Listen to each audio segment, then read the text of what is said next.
ये कहानी मुझे एक लड़के ने भेजी थी। उसने बोला कि भाई नाम और जगह मत बताना, क्योंकि आज भी उसके घर वाले उस रास्ते का नाम सुनकर डर जाते हैं। ये बात लगभग 2008 की है। मध्य प्रदेश के एक छोटे से गांव में 14 साल का लड़का रहता था। नाम मान लो रवि। रवि को रात में घूमने का बहुत शौक था। गांव के लड़के अक्सर रात को खेतों के पास बैठकर बातें करते थे। लेकिन गांव में एक रास्ता ऐसा था जहां जाने से हर कोई मना करता था, क्योंकि उस रास्ते के आगे पुराना शमशान घाट पड़ता था। गांव के बुजुर्ग हमेशा कहते थे, रात के 12 बजे के बाद उस रास्ते से मत निकलना।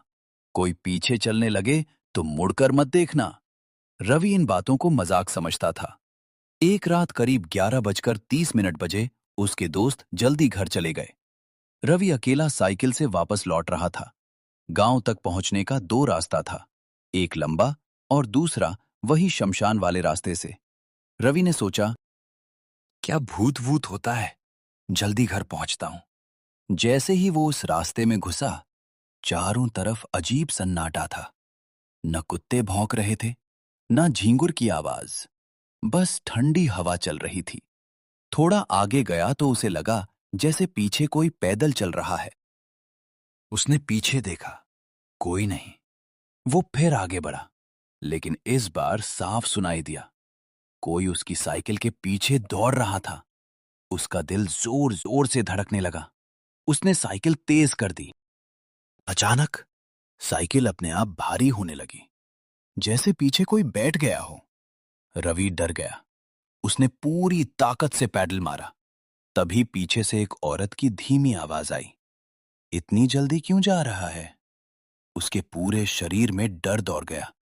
उसे दादी की बात याद आई, अगर कोई पीछे से बुलाए। रवि बिना पीछे देखे तेज भागता रहा। लेकिन कुछ सेकंड बाद उसे अपने कंधे पर किसी का हाथ महसूस हुआ, बर्फ जैसा ठंडा हाथ। अब उससे रहा नहीं गया।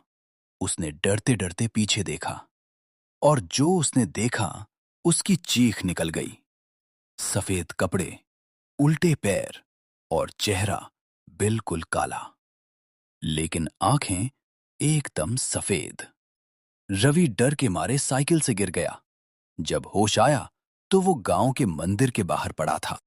सुबह गांव वालों ने बताया, जिस जगह वो गिरा था वहीं कई साल पहले एक औरत की मौत हुई थी, और गांव में पहले भी कई लोगों ने रात में किसी के पीछे बैठने वाली बात बताई थी।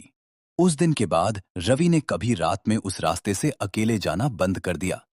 और आज भी अगर गांव में कोई बच्चा देर रात बाहर निकलता है तो बड़े लोग बस एक बात बोलते हैं, शमशान वाले रास्ते से मत जाना। जब रवि को होश आया, वो मंदिर के बाहर पड़ा था।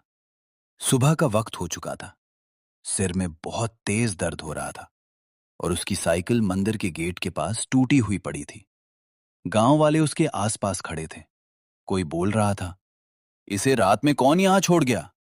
कोई बोल रहा था, इसने शायद शमशान वाला रास्ता पकड़ लिया था। रवि कुछ समझ नहीं पा रहा था। उसको बस इतना याद था, पीछे बैठने जैसा एहसास, बर्फ जैसा ठंडा हाथ, और वो सफेद आंखें। घर पहुंचने के बाद रवि को तेज बुखार हो गया। 3 दिन तक वो ठीक से सो भी नहीं पाया। लेकिन सबसे अजीब बात, रात के ठीक 2:17 बजे रवि अचानक नींद में उठकर बैठ जाता और एक ही बात बोलता, वो बाहर खड़ी है। माँ बाप डर जाते, पूछते, कौन खड़ी है। लेकिन रवि कुछ नहीं बोलता, बस खिड़की की तरफ देखता रहता। एक रात उसके पापा ने सोचा, आज देखते हैं आखिर मामला क्या है। उन्होंने कमरे की लाइट बंद कर दी और पर्दे के पीछे छुप कर बैठ गए। रात के करीब 2:17 बजे रवि अचानक उठकर बैठ गया। उसकी आंखें खुली थीं, लेकिन ऐसा लग रहा था जैसे वो नींद में हो। धीरे से बोला, तू फिर आ गई।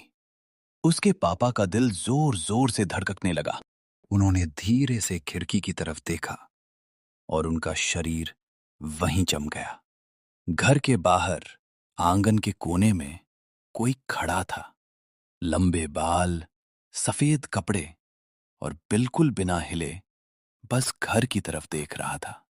लेकिन सबसे डरावनी बात, उसका चेहरा साफ दिख नहीं रहा था, जैसे पूरा काला साया हो।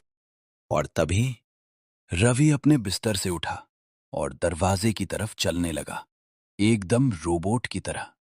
उसके पापा ने हाथ पकड़ा, लेकिन रवि की पकड़ इतनी तेज थी कि 14 साल के लड़के में इतनी ताकत होना नामुमकिन लग रहा था।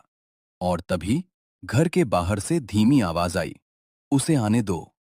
उसके बाद जो हुआ वो रवि के पापा ने आज तक किसी को ठीक से नहीं बताया।